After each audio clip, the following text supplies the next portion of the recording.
Olá, bom dia. Vai tudo bem com você? Vai tudo bem com sua família, seu esposo ou a sua esposa, seus filhos? Vai tudo bem? Tá tudo em ordem? Tá tudo na bênção? A sua resposta eu não sei qual vai ser. Se você vai dizer que tem algum problema, se você vai dizer que está acontecendo algo na vida financeira de vocês, marido desempregado, esposa desempregada, salário atrasado, negócios que estão quebrando, doença na família, gastos com remédios, fatalidades não esperadas, situações não planejadas. Eu não sei qual é o argumento que você terá para dizer que não está bem. Crise financeira, crise política, não só na sua casa, mas no país, aliás, no mundo.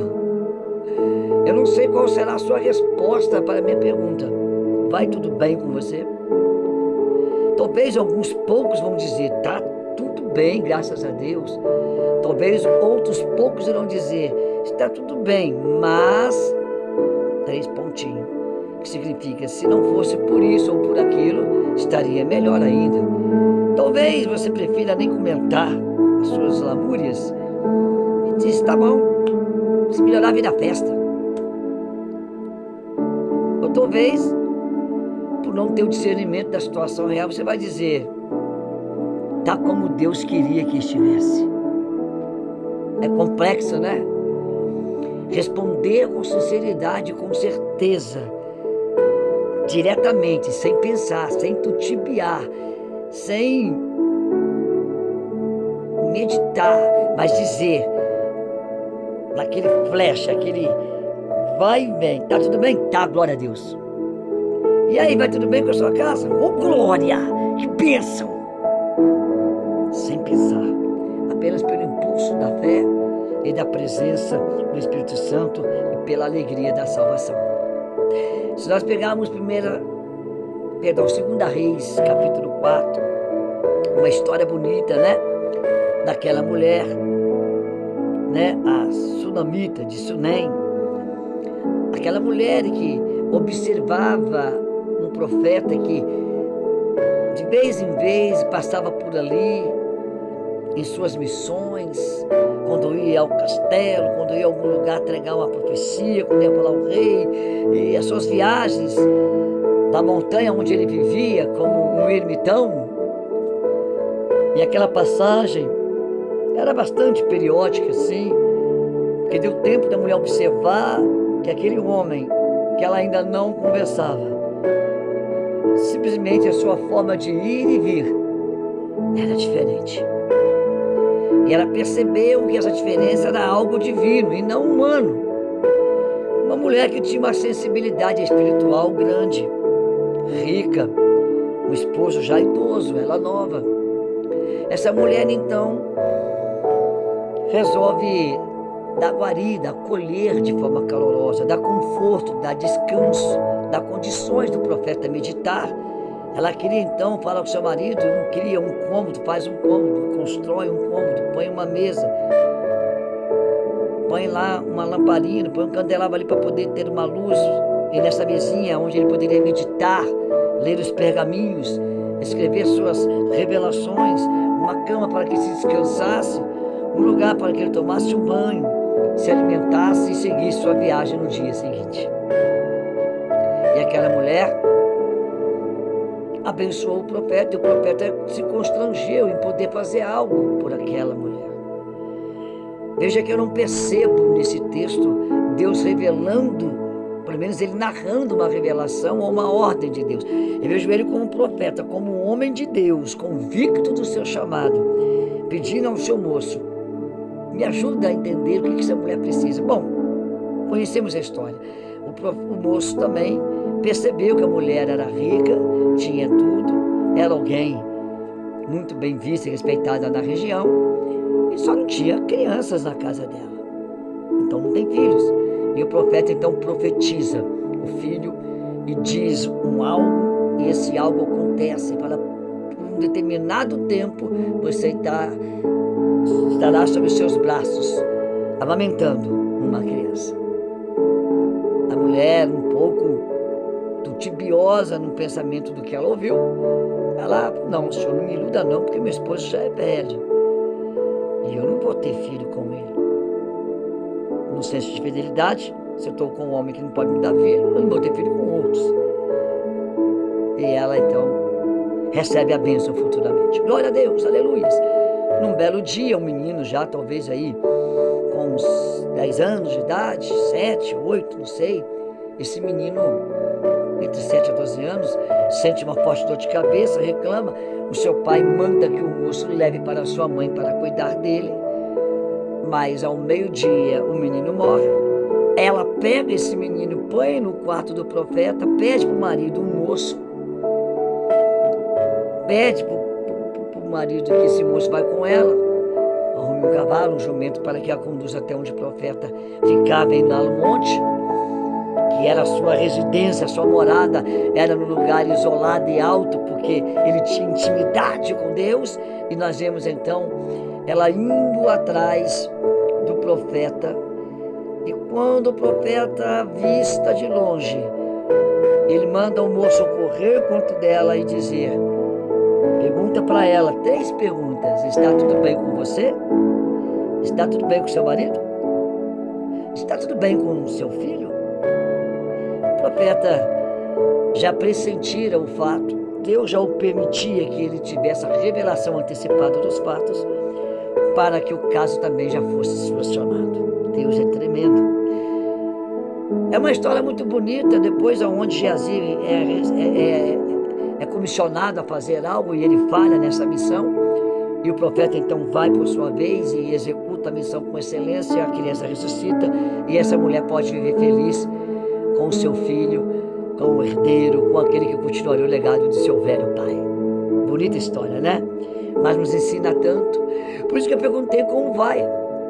Essa pergunta que foi feita para essa mulher, veja bem, essa mulher antes de ter um filho, ela dizia, e todos viam que ela não tinha nada que pudesse entristecê-la.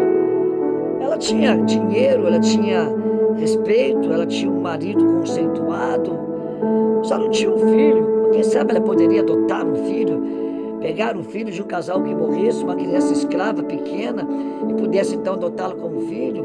Glória a Deus, não seria anormal ela ter esse sentimento, mas a necessidade de ter um filho gerada dentro dela, com um homem apesar de velho, que era um homem que ela amava e respeitava, tem um contexto, uma revelação. Tem o sentido literário, que é o prazer da mulher ter filho com um homem que ama. A situação não era de esterilidade dela, mas era da incapacidade do homem. Mas era uma questão sentimental, era uma questão moral, era uma questão emocional de ter esse filho, uma questão de construir um legado familiar, para nós vermos a importância que Deus dá à família, a importância que Deus dá aos fatores normais, éticos, padronizados segundo a Escritura Sagrada, a Palavra de Deus. E Deus então concede, através do profeta, a essa mulher o sonho dela. Uma família normal, onde o homem e a mulher geram. E os seus sangues criam, os seus sangues se misturam numa criança que nasce e que vai ser o legado desta união, que é um fruto deste amor. Bom, vamos direto ao assunto, porque o tempo é curto. E nós vemos ali então essa mulher, quando ela se vê na situação de perda, percebe-se que ela não pediu essa criança, ela podia até ter o desejo. Ninguém sabe qual foi a intenção dela quando ela construiu aquele quarto para o profeta. Acredito eu que a intenção dela era, quem sabe, eu abençoando um homem de Deus, o Senhor não terá misericórdia de mim, dos meus pecados, porque é assim que o povo pensava naquela época, e ele perdoará meus pecados e eu poderei então gerar um filho. Apesar que ela não acreditava muito nessa possibilidade, porque quando ela recebeu a promessa, ela duvidou pela idade do marido. Mas, às vezes, no silêncio, ela mostrou uma fé mediante uma possível incredulidade. E aí, o profeta logo vai na ferida. Eles observam o profeta, o seu moço, que aquela mulher era totalmente realizada, mas havia algo emotivamente que a fazia triste. Ela, no seu ventre, não tinha gerado uma criança. Ela não teve o privilégio de gerar um filho. E ela o queria com aquele homem velho que era o seu marido, que ela amava. Envolve tantas emoções. E as bênçãos familiares e as bênçãos emocionais, elas começam principalmente dentro do lar, dentro de uma família. É ali que começa. É ali que começa, aleluias, os maiores sonhos. Nós somos seres emocionais. Nós somos seres que a gente precisa de coisas que aflorem nossas emoções. Não só são bênçãos materiais. A mulher tinha tudo materialmente falando, tinha conceito moral, mas as emoções do ser humano, elas têm que ser, muitas vezes, elas têm que ser alimentadas, as boas emoções, que é o senso de ter uma família feliz, unida. Esse é um grande sonho que Deus também tem para nós, não é só o nosso sonho particular. Salmo 33 fala que Deus criou o nosso coração e Ele sabe as nossas fraquezas e as nossas forças. Deus criou-nos, quando Ele fala que Deus criou o nosso coração, Ele fala, Deus nos criou seres emocionais e conhece as nossas necessidades emocionais, e elas começam em nós não sermos sozinhos, temos um casamento e construímos uma família através da reprodução, de gerar filhos e filhas, amém? E ali Deus mostra nessa história a importância e o interesse de Deus por família. Por isso que você não deve ficar aflito e desesperado pelas suas crises familiares, pelos seus problemas, porque a sua família, se ela tem a mão de Deus, porque aquilo que Deus uniu, não separe um homem, aquilo que Deus promoveu, aquilo que Deus aprovou, aquilo que Deus condicionou estar unido, um homem e uma mulher, porque não é bom, tudo era bom, mas só não era bom um homem estar só. Então Deus criou você com a necessidade de sua família, de seu casamento e de seus filhos. Então é Ele que é responsável por essa emoção aflorar e você ser feliz. Eu costumo dizer que se eu tiver paz e estabilidade no meu lar, lá fora eu enfrento tudo e todos. Mas se eu não tiver paz e estabilidade no meu lar, ali fora eu perco para tudo e todos. E era a questão dessa mulher, quando ela conquista a família, ela perde o filho, que era a promessa que ela não tinha pedido diretamente. Ela não murmura, ela não reclama, simplesmente ela vai em silêncio. Nem para o marido ela contou ainda que o filho estava morto. Ela deixa o filho no quarto do profeta, tranca lá e vai lá, sem comunicar ao marido a situação. Tanto que ele fala, onde você vai? Por que você vai? E ela diz, meu bem, marido, não se preocupe. Boa coisa eu vou fazer, vamos dizer assim, conjecturar. E ela foi. E aí, ela vai até o profeta e vai o grande teste finale. Vai a grande pergunta que tinha o poder, as respostas a essa pergunta, teria o poder de mudar ou não a história dela. O profeta, já sabendo que ela chegaria, anteavisado pelas revelações divinas, fala para o moço, corre ao encontro dela e faz para ela 3 perguntas. Está bem com você? Tudo bem? Seu marido está bem? E seu filho está bem? E ela, o diálogo é um versículo só e ela é muito rápida em responder, sim, está tudo bem. Pá! Vitória! Ela não titubeou em pensar. Ela diz que está tudo bem, porque se o profeta determinou algo e o tempo se cumpriu e a bênção chegou, o mesmo profeta poderia resolver essa situação, porque o Deus da promessa continuava o mesmo, ela ainda cria no Deus da promessa. Tanto que ela quis abençoar o profeta, abençoou o profeta, e quando a partir de abençoou o moço do profeta. E agora ela recebeu a promessa, ainda que meio em dúvida, ela falava, Senhor, não fala assim comigo não me ilude não, meu marido já é velho. Mas ela ganhou a bênção e ela confia, respondeu com clareza, porque ela estava confiando no Deus da bênção, não na bênção de Deus. Ela não estava focada somente na bênção de Deus. Ela não saía em pânico, desesperada, gritando, se descabelando. No caso não tem, mas amém. Não. ela simplesmente, quando vê a morte do filho, ela vai até o profeta em silêncio. E ela sai como se nada tivesse acontecido, guardando dentro dela, reservando qualquer esboço de emoção para quem poderia resolver alguma coisa. E o profeta, então, mediante a resposta dela, realiza o milagre. O filho ressuscita e a vida continua conforme Deus queria. Bom, vou resumir. Deus construiu o seu casamento, Deus construiu os seus sonhos, Deus construiu a sua família. E não é um homem que vai separar. Eu costumo dizer e frisar que Deus uniu. Nem toda união, ela procedeu da vontade divina. Porque a vontade divina, ela pode ser uma vontade permissiva. Ele permite porque você quer. Não é porque ele quer e nem é o que ele tem para você, porque você não deu tempo de ele te falar o que ele quer para você. Você foi e abraçou por sua própria conta, por suas próprias causas, o que você sonhava. Você não esperou o Deus que é Pai, que é amoroso, te dar o que você sonha, porque o seu sonho é o sonho de Deus. E os sonhos de Deus sobre a sua vida são maiores do que os seus próprios sonhos. E o que Ele dá é mais perfeito do que você conquista com as suas próprias forças. Então, se Deus uniu e construiu sua família, e você sente isso agora no Espírito de Deus, pode ter a certeza que não há fatalidade que vá destruir esses sonhos de Deus. Porque Deus é responsável por aquilo que Ele sonhou e executou na sua vida, porque você permitiu Ele unir a sua esposa a você, o seu esposo a você, permitiu você ter os seus filhos, porque Ele trabalhou nesse sonho. Agora, os sonhos que você conquistou com os seus braços, confiando em carros e cavalos, confiando no braço forte, confiando no que você pode, planejou, e você fez exames, e juntou dinheiro, e fez aquilo, 10 anos preparando.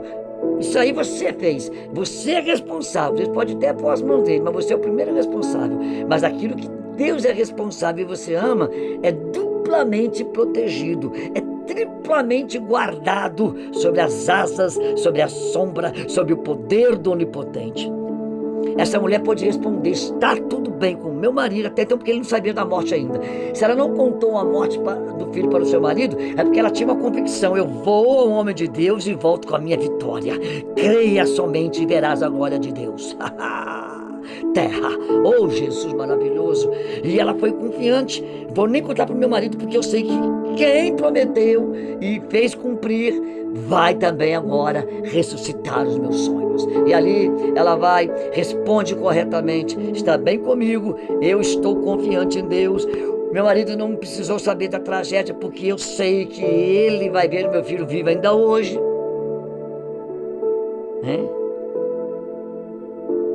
E meu filho está bem, apenas dorme. Que nem Jesus falou de Talita, né? Ela não está morta, ela está dormindo. E riram dele. E ali, a confiança plena. Eu tenho fé, não preciso contar tragédia, fatalidade dentro da minha casa. E as pessoas que aparentemente estão mal, apenas dormem no sono da indolência. Mas o Senhor, que é Deus do vivo e não de mortos, os ressuscitará, os avivará e os despertará para um algo novo. Então a sua família será abençoada por essas palavras proféticas que esse texto de 2 Samuel, capítulo 24, nos inspira. Uma história real, com personagens reais que existiram e que viveram essas emoções e esses milagres. E você também vai viver essas emoções e esses milagres. Você vai viver essa situação. Eu profetizo. Não sei o que está na cama como morto, mas pôr na cama do profeta como morto é descansar mediante a tragédia, mediante a situação supostamente morreu, cessou, acabou. Não. Põe esse problema seu, ainda que apareça morto, na cama do descanso, no quarto do profeta. Sim, no quarto do profeta. Não importa a situação, se envolve drogas, alcoolismo, adultério, fornicação, contendas intermináveis, desrespeitos, coisas imorais, financeiros, se é problema de saúde, se é problemas de ordem psicológica, se é depressões, angústias, como diz a música. Sobre esses problemas, fale o nome de Jesus, profetize o nome de Jesus, fale do nome que está sobre todos os nomes e que te leva diretamente à sala do trono e te põe diante de Deus. Em nome de Jesus, acredite, assim como o profeta, assim como aquela mulher acreditou, não teve dúvida em responder as 3 perguntas. Eu estou bem, lá em casa está tudo bem e o meu filho está bem. Eu estou bem significa eu pessoalmente, espiritualmente, psicologicamente estou no Senhor. O marido fala das coisas triviais, importantes também, um paradoxo, um paralelo. O marido fala do contexto geral da casa e o filho fala do problema em específico. Tem um sentido literário, direto, e tem um sentido paradoxo, paralelo. A mensagem subliminar. Eu estou bem, apesar de meu marido não saber. Meu filho está morto, mas eu estou bem. O que ele quer dizer? Qual é a história paralela? Qual é a mensagem subliminar? Eu estou bem. O marido simboliza a autoridade da casa, a pessoa que tem a solução, que é o sustento. Então pode estar tudo errado no controle da casa, mas o marido está bem. E o filho está na cama do descanso do profeta, aparentemente morto. É a situação que está te causando angústia, mas a situação não é maior do que o meu Deus que me deu a bênção. Está entendendo o mistério? Está compreendendo a coisa? Ela não teve medo, ela não pensou, ela respondeu com clareza. E isso lhe deu vitória. Um meio de cortar caminho, um meio de criar bons e seguros atalhos, um meio de chegar mais rápido à sua vitória, no tempo devido, certo, é você saber que o seu problema não é maior do que a sua fé, do que o seu Deus, do que a Bíblia Sagrada, que é a voz profética de Deus falando conosco. É você não sair falando para todo mundo, contando para todo mundo a sua tristeza, a sua lamúria, porque nem todos choram de verdade contigo. Então, desculpa, descansem no Senhor. Eu não sei o que está aparentemente morto na sua família, na sua casa, nos seus sonhos, mas coloque esse suposto morto, porque em Deus não há morte, porque Ele é o dono da vida, Ele é o dono da morte. Só está morto o que Ele determina que esteja morto. O que Ele diz que está vivo, ainda que pareça estar morto, viverá e viverá para sempre. Determine isso, acredite nisso. Não há idade para sonhos se realizar. Abraão realizou o sonho de ser filho quando ele tinha 101 anos de idade. Foi chamado para a promessa com 75, já foi chamado velho e ganhou um filho mais velho ainda. Não importou a idade de Abraão para Deus, importou a obediência e a fé em prosseguir para o que Deus queria. É isso que eu quero te dizer hoje, em nome de Jesus Cristo. Pega o teu problema, ainda que apareça morto, põe na cama do profeta, na cama de descanso. Isso aqui é a cama do profeta, ó. Escreve o teu problema, chora o teu problema, narra o teu problema. Se você não tem palavras, ajoelha e chora. Escreve o que você quer falar, põe aqui dentro, deixa o livro, fecha. É a cama do profeta. E você vai ser vitorioso. Eu sustento. E o comer, o vestir com dignidade. Olha o marido aí, o sustento simboliza uma simbologia, uma metáfora do sustento, do que tem que estar normal. Está normal, vai acontecer, calma. Essa é a palavra de Deus para você hoje. Você tem que entender, eu tenho que entender, nós temos que entender isso. Vamos pôr esse problema ali. Vai ressuscitar. Mas nós temos que discernir. Essa mulher teve discernimento, então ela tinha sensibilidade espiritual. Não adianta você fazer isso sem sensibilidade. A sensibilidade vai gerar discernimento. Então você não vai ficar insistindo no que não é. Você vai ter discernimento do que é e vai somente insistir naquilo que é. Tenha sensibilidade para discernir e entender qual é a boa, perfeita e agradável vontade de Deus para a sua vida, e nada poderá frustrar esses planos, esses projetos e esses sonhos. Creia somente e verás a glória de Deus. Muito obrigado, a paz do Senhor. Mais uma palavra de vitória profética nesse canal de bênção, o Ministério Palavra Ouvida, o Evangelho sem fantasia, porque aqui o Evangelho é levado a sério. Eita, Deus grandão, vencemos em nome de Jesus.